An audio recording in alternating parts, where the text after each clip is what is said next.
Hello all, welcome to pred easy we make it easier. सभी का स्वागत है। माय नेम इज प्रद्युम्न और आज हम शुरू करने जा रहे हैं हमारी 22nd वीडियो, हमारी वीडियो सीरीज़ की, जिसका नाम है RSM-SSB junior accountant NTRA exam 2022।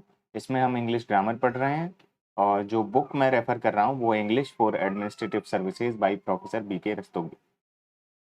दोस्तों, जूनियर अकाउंटेंट की एग्ज़ाम के अलावा अगर आप हाई कोर्ट क्लर्क की एग्ज़ाम की तैयारी कर रहे हैं या RPSC की और भी किसी भी एग्ज़ाम की तैयारी कर रहे हैं या RSM-SSB की किसी भी एग्ज़ाम के बारे में अगर आप तैयारी कर रहे हैं और उसमें इंग्लिश का कोई पोर्शन आता है, तो ये उन सारी एग्ज़ाम्स के लिए इक्वली इम्पोर्टेंट रहेगा। जूनियर अकाउंटेंट के साथ-साथ हाई कोर्ट क्लर्क वाली जो वैकेंसी अभी आ गई हैं, उसके लिए भी ये इक्वली इम्पोर्टेंट है। ज़्यादातर जो क्वेश्चंस हैं या जिस तरीके का क्वेश्चन का लेवल पूछा जाता है, वो ये जो बुक है इससे मैच करता है और मैं इसी बुक से आपको पढ़ा रहा हूँ। इंग्लिश ग्रामर का ये कोर्स रहेगा। सिर्फ इंग्लिश ग्रामर ही यहाँ पे इस वीडियो सीरीज़ में आपको पढ़ाई जाएगी और अगर आगे कोई दूसरी सब्जेक्ट्स पढ़ाई जाती हैं तो उसके लिए आपको इन्फॉर्म कर दिया जाएगा टाइम से।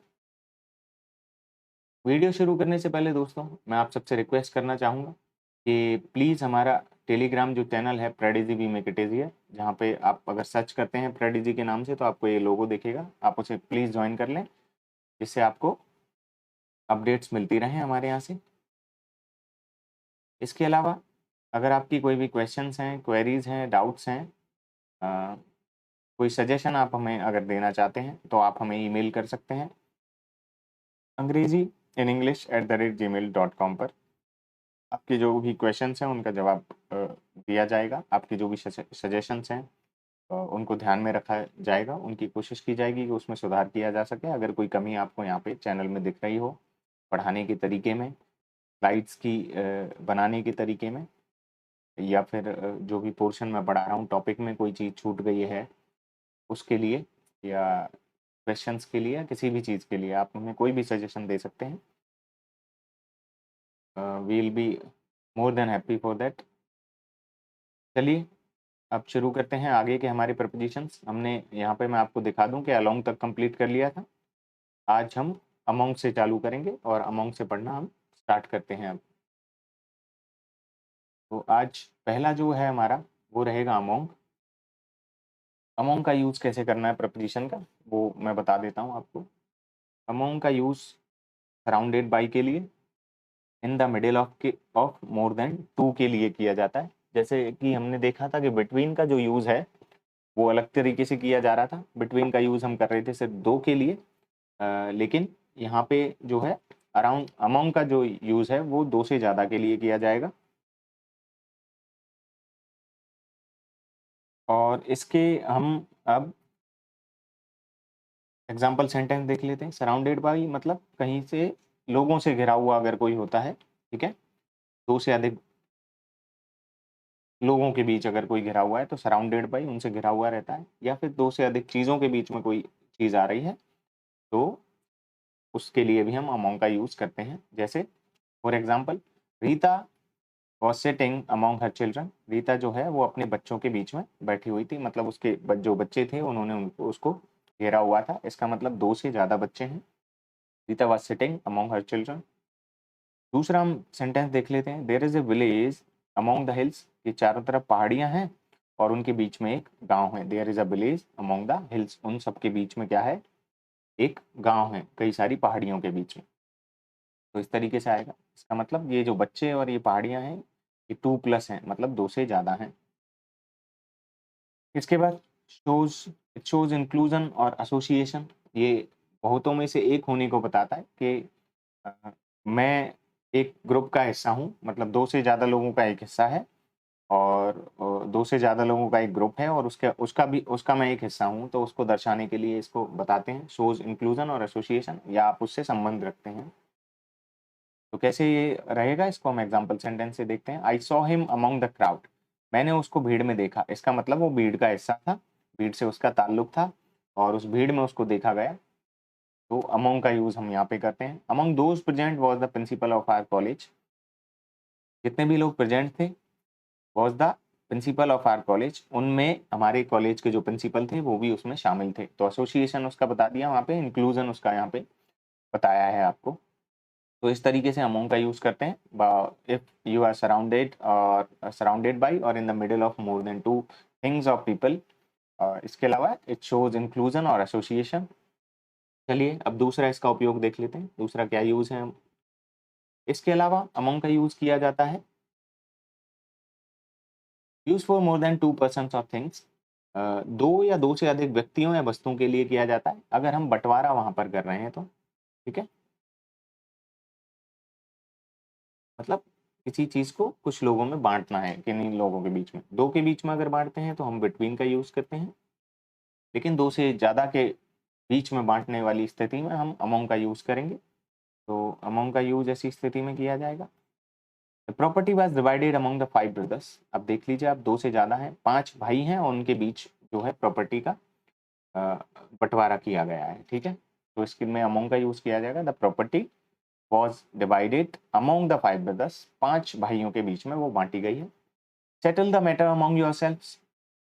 इस मैटर को आप सेटल करें अमोंग योरसेल्फ, अपनों खुद के बीच में। आप आपसी सुलह से आप इस चीज को आप सेटल कर लें, इस मैटर को। ठीक है, तो अमोंग योरसेल्व्स मतलब यहाँ भी दो से ज्यादा व्यक्ति हैं। ठीक है, तरीके से रहेगा। इसके बाद आता है एट। एट के बारे में हम बात कर लेते हैं। एट प्रपोजिशन का यूज किस किस जगह पर किस तरीके से किया जाएगा। At indicates an exact point of time. ठीक है, एग्जैक्ट समय के बारे में ये हमें बताता है, समय के लिए निश्चित बिंदु के लिए बताता है, घड़ी का समय। घड़ी में अगर समय कुछ हो रहा है तो निश्चित अगर समय है, निश्चित समय मतलब 1 घंटा 2 घंटा, ऐसा नहीं 8 बजे 9 बजे 8:15, तो इसको एग्जैक्ट पॉइंट ऑफ टाइम हम बोलेंगे। The teacher came at 10। Teacher जो है वो 10 बजे आया। I am busy at present, मैं इस समय वर्तमान समय में मैं क्या हूँ, मैं बिजी हूँ, मैं व्यस्त हूँ। तो इसको दर्शाने के लिए एट प्रेजेंट का मतलब वर्तमान समय में। उसके बाद indicates point of age, age को बताने के लिए काम करता है। आय का बिंदु व्यक्त करने के लिए, मतलब एग्जैक्ट आप कितनी एज के हो चुके हैं, एग्जैक्ट एज बताने के लिए काम में लिया जाता है। जैसे ही लेफ्ट स्कूल एट 15, जब वो 15 साल का हुआ तब उसने स्कूल जाना छोड़ दिया। ही सक्सीडेड एट लास्ट। लास्ट जो होता है, जैसे बिगनिंग है, बिगनिंग भी शुरुआत होती है किसी चीज की। ठीक है, तो उसको एक एग्जैक्ट उसका पॉइंट होता है। लास्ट जो होता है वो भी एक पॉइंट होता है, जब सारी चीज खत्म हो जाती है तो उसको दर्शाने की कोशिश करता है। ही सक्सीडेड एट लास्ट, वो अंत में सक्सीड हो गया। ठीक है, और सक्सेस उसने प्राप्त कर ली। ये ऑर्डर को दिखाने की कोशिश करता है कि कौन सी चीज पहले हुई है बाद में हुई है, उसको दिखाने की ये कोशिश करता है। इसके अलावा एंड के एट के और भी यूजेस हैं, उनको हम देख लेते हैं। Indicates exact places like home, घर को दिखाने की कोशिश करता है। बस स्टैंड को, जैसे घर हो गया, बस स्टैंड हो गया, station, office, bank, school, college और स्मॉल विलेज, छोटा जो गांव होता है उसको लेके दिखाने के लिए। He met me at the bus stand, वो मुझे बस स्टैंड पे मिला, क्योंकि ये छोटी जगह है और एग्जैक्ट जगह होती है तो उसको दिखाने के लिए हम एट का उपयोग यहाँ पे करते हैं।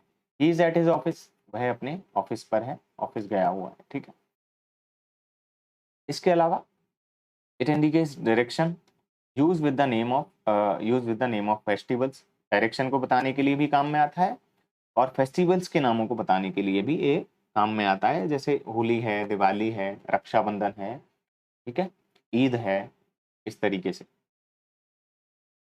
लोहड़ी का त्योहार आ गया, मतलब कोई भी त्योहार होगा उसको बताने के लिए काम में आता है। ठीक है, जैसे ही एम्ड एट द बर्ड, उसने पक्षी पर निशाना लगाया, मतलब पक्षी की दिशा में उसने बंदूक लगाई या तीर कमान जो भी था उसके पास, उसने वो लगाया, उसकी तरफ वो इशारा कर रहा है। तो डायरेक्शन जो हो गया वो दिशा को बताने की कोशिश करता है कि किस चीज की तरफ उसने निशाना लगाया।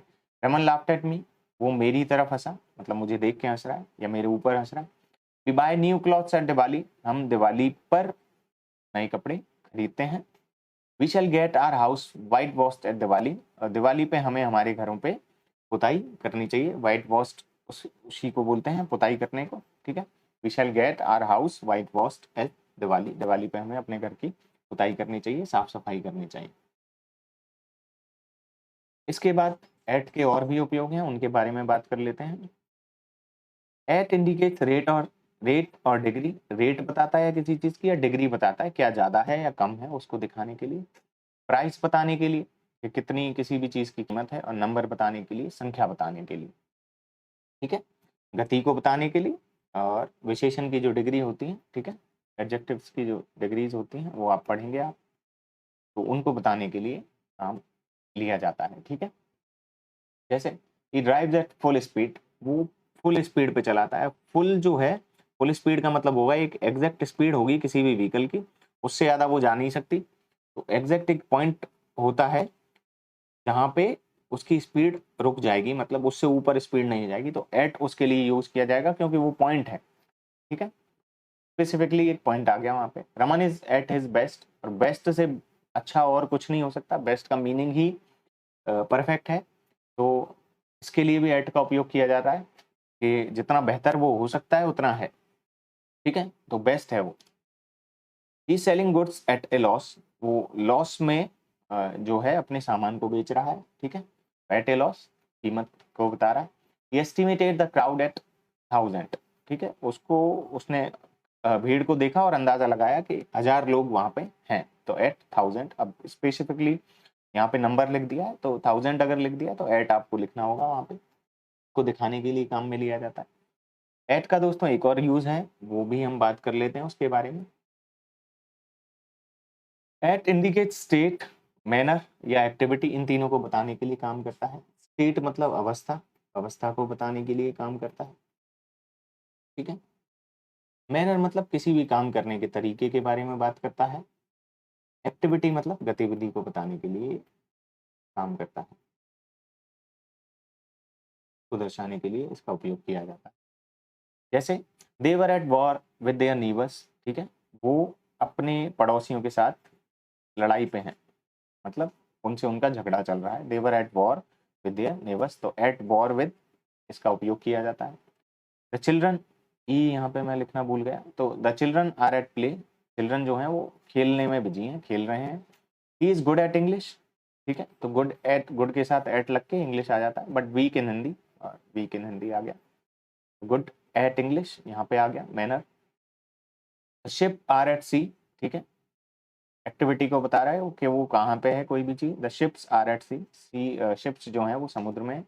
ही इज एट स्कूल, ये भी एक्टिविटी को बता रहा है, गतिविधि को, कि वह कहाँ पर है, स्कूल पे है। और स्कूल वाला हमने ऊपर भी एग्जाम्पल पढ़ लिया था, जहाँ पे हमने देखा कि school, college, bank, small village, office, station, bus stand, इनके साथ यूज किया जाता है, ये तो हम देख ही चुके थे, ठीक है। यहाँ इतना होने के बाद अब हम आते हैं बिफोर पे। बिफोर का उपयोग कैसे करना है, बिफोर जो प्रपोजिशन है उसका उपयोग कैसे किया जाता है उसके बारे में बात कर लेते हैं।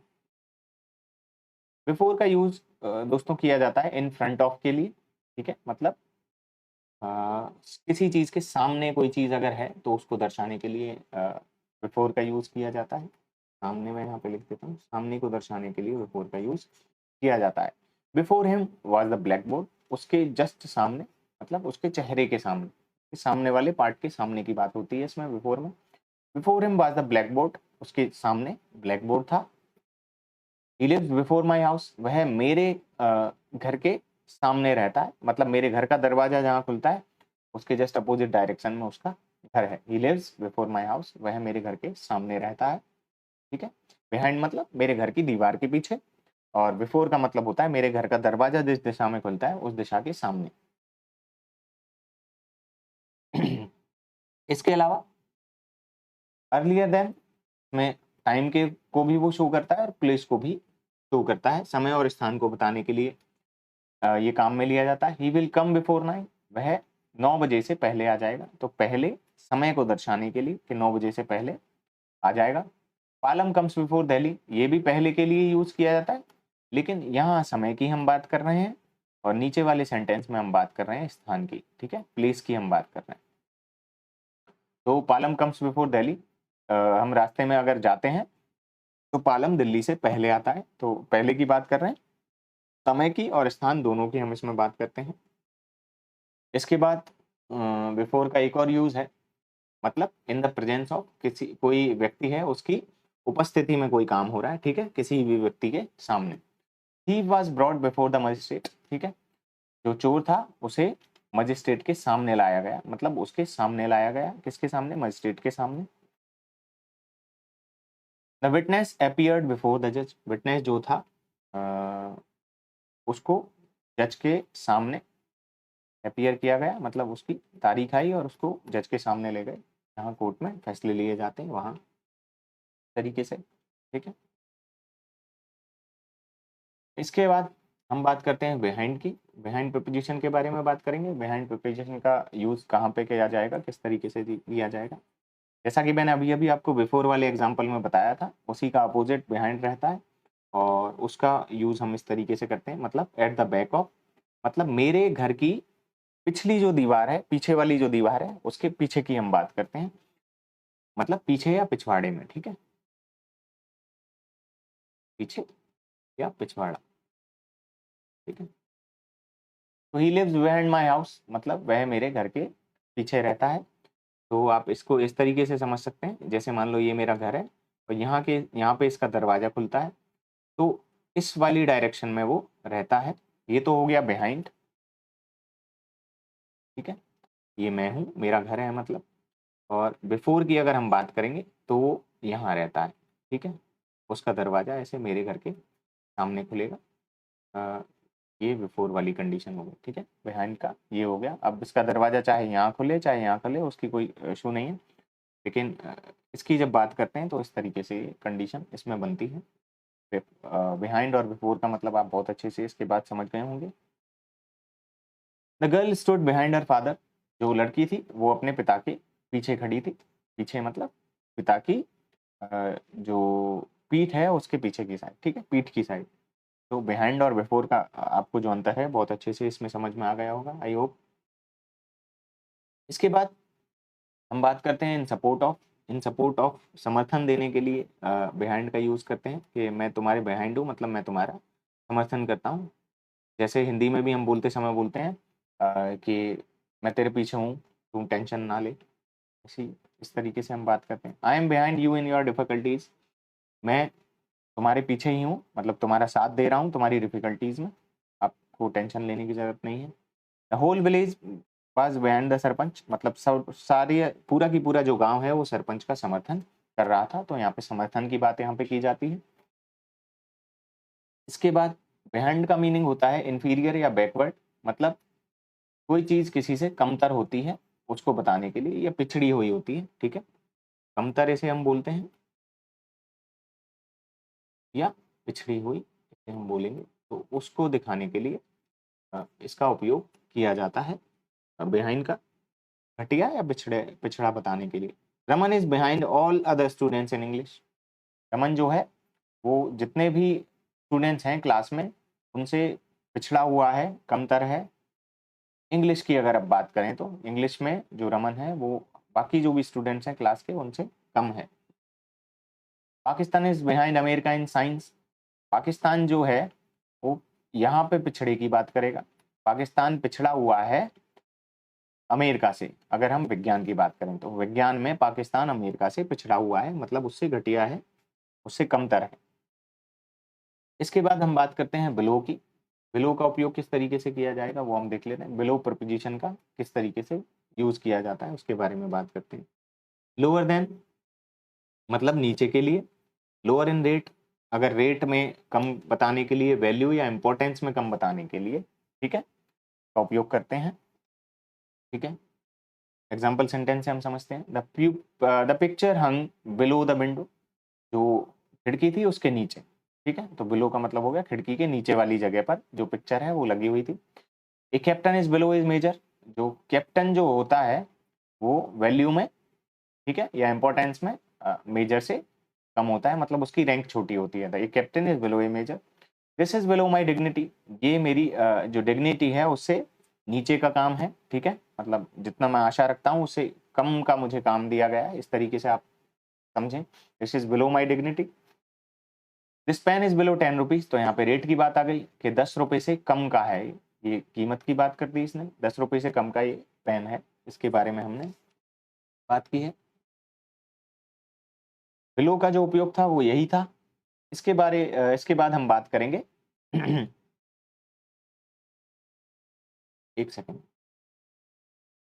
इसके बाद हम बात करेंगे बिटवीन की। तो बिटवीन प्रपोजिशन का किस तरीके से उपयोग किया जाता है उसको हम देख लेते हैं। Use for two reference points to indicate time, distance, position, division और कनेक्शन। ठीक है, दो रेफरेंस पॉइंट ऑफ के लिए यूज किया जाता है, समय को दर्शाने के लिए, दूरी को दर्शाने के लिए, स्थिति को दर्शाने के लिए, डिवीजन बंटवारे को दर्शाने के लिए, या कनेक्शन को दर्शाने के लिए, संबंध को बताने के लिए कि किस तरीके का संबंध है वो दर्शाने की इसमें कोशिश की जाती है। There is no dispute between Ramesh and Roshan. Ramesh और रोशन के बीच कोई भी डिस्प्यूट नहीं है। ठीक है, the money was divided between the two friends. अब ये डिवीजन की काम करेगा यहाँ पे। The money was divided between the two friend, दो दोस्तों के बीच में जो पैसा है उसका बंटवारा कर दिया गया। ठीक है, अब कनेक्शन की बात रहेगी। ठीक है, या पोजीशन की बात। अब पोजीशन के बारे में ये कहेगा, Sikar lies between Jaipur and Loharu. Jaipur और लोहारू के बीच में सीकर आता है, मतलब उसकी पोजीशन के बारे में बात करता है। Come to me between 2 and 5, 2 बजे से 5 बजे के बीच में आप मुझसे मिलने आ सकते हो, उस समय मेरे से मिलने आना। तो ये इंडिकेट करेगा, टाइम को दिखाने की कोशिश यहाँ पे करता है। बिटवीन का एक और यूज है, उसको हम पढ़ लेते हैं। वो यूज है इंडिकेट्स टू और more limits when boundaries are connected. वो दो लिमिट्स को बताता है जब बाउंड्री कनेक्टेड हो, उसको उस समय पे दो जो लिमिट्स हैं उनको दर्शाने की बात करता है। जैसे Switzerland lies between France, Italy, Australia and Germany. ठीक है, स्विट्जरलैंड जो है वो फ्रांस, इटली, ऑस्ट्रिया और जर्मनी के बीच में लाई करता है, बीच में उसकी पोजीशन है। ये हो गया। इसके बाद हम बात करते हैं बाई की। बाई प्रपोजिशन का किस तरीके से उपयोग किया जाना है। नियर और बेसाइड, पास में बताने के लिए या साथ में होने के लिए, है ना। निकटतम बताने के लिए, निकटता बताने के लिए कि कौन सी चीज पास में, उसको। पास बाई, पास से गुजरते हुए को बताने के लिए। और ड्यूरिंग का मतलब होता है उस समय के दौरान। ठीक है, ये दौरान में इसका उपयोग हम करते हैं। पास का मतलब होता है कोई भी स्थान है उससे गुजरते हुए। He lives by the post office, वह पोस्ट ऑफिस के पास में रहता है, तो नियर और बिसाइड का ये एग्जांपल हो गया। He goes by the post office on the way to college, जब वह कॉलेज जाता है तो he pass by, goes by मतलब पास बाय के उससे पास से गुजरता है। He goes by the post office on the way to college, जब कॉलेज जाते समय उसके बीच रास्ते में क्या पड़ता है, पोस्ट ऑफिस पड़ता है और उससे गुजरते हुए वो कॉलेज पहुंचता है। Enemy attacked by the night, enemy ने जो अटैक किया वो कब किया, बाय द नाइट मतलब रात के दौरान उसने अटैक किया, एनिमी ने, दुश्मन ने। इसके अलावा ये हमें दर्शाता है एजेंट और डूअर को, काम करने वाले को, कार्यकर्ता के लिए। अकॉर्डिंग टू मतलब अनुसार को दर्शाने के लिए, के अनुसार, किसी काम के अनुसार काम किया गया है। शोइंग मेथड, मेथड को दर्शाने के लिए, है ना। उसके बाद ओथ्स में कसम खाने या शपथ लेने के लिए इसको यूज किया जाता है। उसके बाद by one self without help, खुद से अगर आप कोई काम करते हैं, अकेले ही कोई काम करते हैं, उसको दर्शाने के लिए इसका उपयोग किया जाता है। ठीक है, ये हो गया शपथ, शपथ ग्रहण करने के लिए इसका उपयोग किया जाता है। मेथड, तरीके को बताने के लिए इसका उपयोग किया जाता है। अकॉर्डिंग टू मतलब के अनुसार कोई काम करने के लिए इसको दर्शाया जाता है। एजेंट और डूअर मतलब कार्यकर्ता के लिए कि किसने कोई काम किया है, उसको दर्शाने के लिए इसका उपयोग किया जाता है। जैसे Macbeth was written by Shakespeare, Macbeth जो है वो शेक्सपियर के द्वारा लिखी गई, वो उसका कार्यकर्ता है, एजेंट है या डूअर है।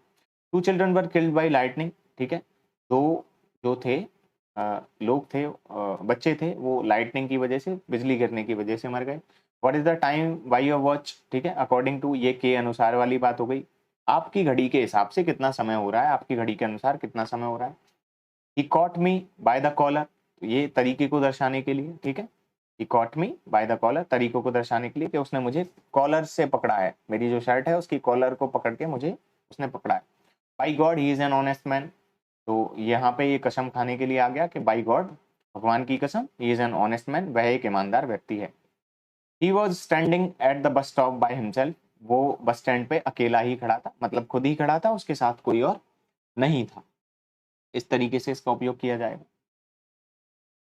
उसके बाद इसका उपयोग किया जाता है नॉट लेटर देन, एक समय दिया होगा उससे उसके बाद के लिए नहीं उसका उपयोग किया जाता है, इसके बाद नहीं के अर्थ में इसका उपयोग किया जाता है। You should return the book by Monday, मतलब मंडे तक आपको ये बुक, बाय द मंडे मतलब मंडे तक आपको ये बुक वापस करनी है, उसके बाद में नहीं, उससे पहले ही आपको करनी है। कैट स्लीप बाय डे, जो कैट जो होती हैं, बिल्लियां जो होती हैं वो दिन में सोती हैं, दिन के बाद में नहीं सोती हैं, मतलब दिन के बाद में नहीं, के बाद नहीं के अर्थ में इसका उपयोग किया जाता है। ये आपको अच्छे से समझ में आ गया होगा। इसके बाद ट्रैवलिंग के मैनर को ये दर्शाता है कि किस तरीके से आपने अपना यात्रा किस साधन से आपने की है, यात्रा के साधन के लिए। मनीष विल कम बाय बस, मनीष जो है वो बस में बैठ कर आएगा। दे ट्रेवल बाय ट्रेन, वो ट्रेन से ट्रेवल करते हैं। Divya will go by air, Divya जो है वो एरोप्लेन में बैठ के जाएगी, बाय एयर वो जाने वाली है, ठीक है। तो इस तरीके से इसका उपयोग करेंगे। इसके बाद इसका उपयोग किया जाता है इन अकॉर्डेंस विद को बताने के लिए, मतलब के अनुसार को बताने के लिए, के अनुसार को बताने के लिए इसका उपयोग किया है। He is known by his behaviour, वह अपने बिहेवियर के लिए जाना जाता है, अपने बिहेवियर के अनुसार जाना जाता है। वी शुड जज a person by his actions, हमें किसी भी व्यक्ति को अगर जज करना है वो अच्छा है या बुरा है ये बताने के लिए उसके एक्शंस को देखना चाहिए, उसके एक्शंस के अनुसार उसको जज करना चाहिए, ऐसा ऐसा इसमें बताया गया है। इसके अलावा अकॉर्डिंग टू मेजरमेंट, नंबर और क्वांटिटी, मेजरमेंट को दिखाने के लिए, नंबर को दिखाने के लिए, क्वांटिटी को दर्शाने के लिए इसका उपयोग किया जाता है। मेजरमेंट मतलब माप को दर्शाने के लिए इसका उपयोग किया जाता है। नंबर का मतलब आप सबको ही पता है, संख्या को दर्शाने के लिए।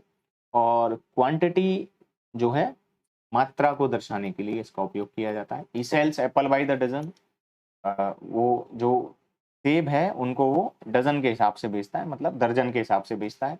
Cloth is sold by the metre, cloth जो है कपड़ा जो है उसको मीटर के हिसाब से बेचा जाता है। He drank milk sip by sip, और वो जो दूध वो सिप बाय सिप करके पी रहा है, मतलब घूंट घूंट करके, सिप को वो सिप बाय सिप का मतलब हो गया एक एक घूंट करके वह दूध को पी रहा है, तो उसमें मात्रा को दर्शाने की यहाँ पे कोशिश की गई है, ठीक है। इसके बाद हम बात कर लेते हैं फोर की। फोर हमारा आज लास्ट रहेगा, फोर तक ही हम पढ़ेंगे। फोर है, फोर इंडिकेट्स डेस्टिनेशन, डेस्टिनेशन को दर्शाने के लिए इसका उपयोग किया जाता है, ठीक है। पर्पस को दर्शाने के लिए, रिसीवर ऑफ समथिंग, किसी चीज को हम अपने ऊपर ग्रहण कर रहे हैं उसको दर्शाने के लिए। On behalf of, behalf of को दर्शाने के लिए, या सूटेबिलिटी को दर्शाने के लिए। और क्योर फॉर ए डिजीज, किसी डिजीज का क्योर हमें मिल जाता है, ठीक है, उसका इलाज हमें मिल जाता है, उसको दर्शाने के लिए।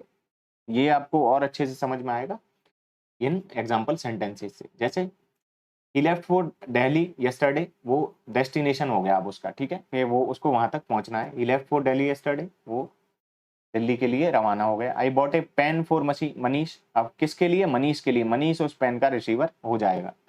ही sign the paper for his brother, उसने आपके भाई की जगह, मतलब उसके भाई ने उसको अधिकार दे रखा है कि उसकी जगह पे वो साइन कर सकता है, तो he sign the paper for his brother on behalf of, मतलब उसके जगह पर। ही sacrificed his life for the country, और ये पर्पज हो गया, ठीक है, फॉर द कंट्री मतलब कंट्री के लिए, देश के लिए। Walking is good for health, ये सूटेबिलिटी की बात हो गई कि जो चलना है वो सूटेबल रहता है हेल्थ के लिए, तो इस तरीके से यहाँ पे उसका उपयोग किया जाएगा। और यूजेस हम देख लेते हैं। इंडिकेट्स प्रिपरेशन, तैयारी को दर्शाने के लिए ये यूज किया जाता है। लाइकिंग या लव को बताने के लिए किया जाता है, पसंद और नापसंद को बताने के लिए, पसंद को बताने के लिए। इन एक्सचेंज फॉर, वस्तुओं का जो हम मूल्य के बारे में इसको बात कर लेते हैं। Showing a period of time, और एक पीरियड ऑफ टाइम का को बताने के लिए यूज किया जाता है फॉर का। जैसे हमने सिंस भी देखा था, सिंस एग्जैक्ट टाइम को बताने के लिए किया जाता है, ये हमने पढ़ा था सिंस और फॉर को किस तरीके से यूज उसमें किया जाता है। He is ready for the match, preparedness, ये प्रिपेयर्डनेस को बताने के लिए किया जाता है कि वो मैच के लिए तैयार है। He has a taste for music, उसको म्यूजिक पसंद है, taste for music. He bought this pen for 10 rupees, अब यहाँ पे प्राइस को दर्शाया गया है कि उसने वो पेन 10 रुपए में खरीदा। He has been living here for 10 years, वह पिछले 10 सालों से यहाँ पर रह रहा है और अभी भी वो रहना उसका जारी है, इसको दिखाने के लिए। लास्ट जो रहेगा हमारा आज, ये लास्ट रहेगा, ये लास्ट यूज हम 4 प्रपोजिशन का यहाँ पर देखेंगे।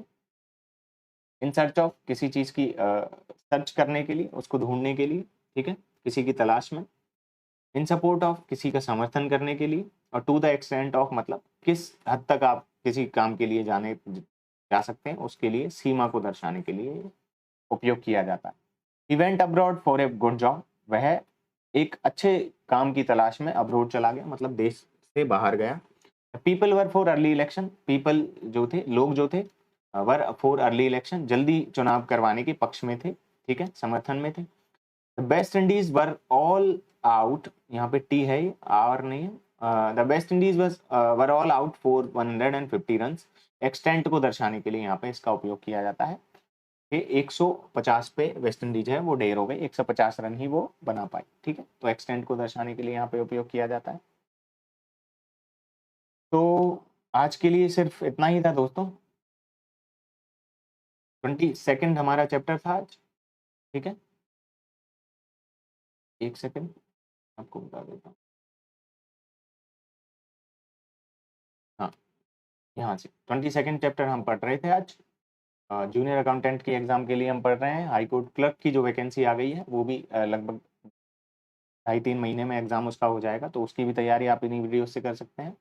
आरपीएससी या आरएसएमएसएसबी की किसी भी एग्जाम की अगर आप तैयारी कर रहे हैं तो आप इन वीडियोस को प्लीज़ देखें, ये आपके लिए फ़ायदेमंद रहेंगी, आपको ज़रूर एग्ज़ाम में हेल्प करने वाली हैं। इसके अलावा आप हमारा टेलीग्राम चैनल प्लीज़ ज्वाइन कर लें और इस लोगों से आप उसको सर्च कर सकते हैं। ये मैं आपको पहले ही बोल चुका हूँ कि आपकी कोई भी क्वेश्चंस हैं, क्वेरीज हैं, डाउट्स हैं, सजेशंस हैं, वो आप हमें ईमेल कर सकते हैं angrezi-in-english@gmail.com पर। प्रपोजिशंस को ही आगे बढ़ाते हुए कल हम अपनी 23rd जो वीडियो है उसको लेकर आएंगे। ये वीडियो सीरीज इसी तरीके से चलती रहेगी। मैं आपको और भी सारे जितने भी टॉपिक्स हैं उनको पढ़ाऊंगा, जो भी आपके जूनियर अकाउंटेंट के एग्जाम में आएंगे, हाई कोर्ट क्लर्क के एग्जाम में आएंगे, जैसे कि करेक्शन ऑफ सेंटेंसेज हैं, tenses and sequence of tenses मैं पढ़ा चुका हूँ, प्रपोजिशंस मैं पढ़ा रहा हूँ, मॉडल्स हम पढ़ेंगे, पैसिव वॉइस, एक्टिव वॉइस हम पढ़ेंगे, नरेशन हम पढ़ेंगे, direct and indirect, synonyms, antonyms, phrasal verbs, idioms, one word substitute, words often confused और मिसयूज्ड, मिसस्पेल्ड वर्ड वगैरह वगैरह, ये सारी चीज़ें हम पढ़ेंगे।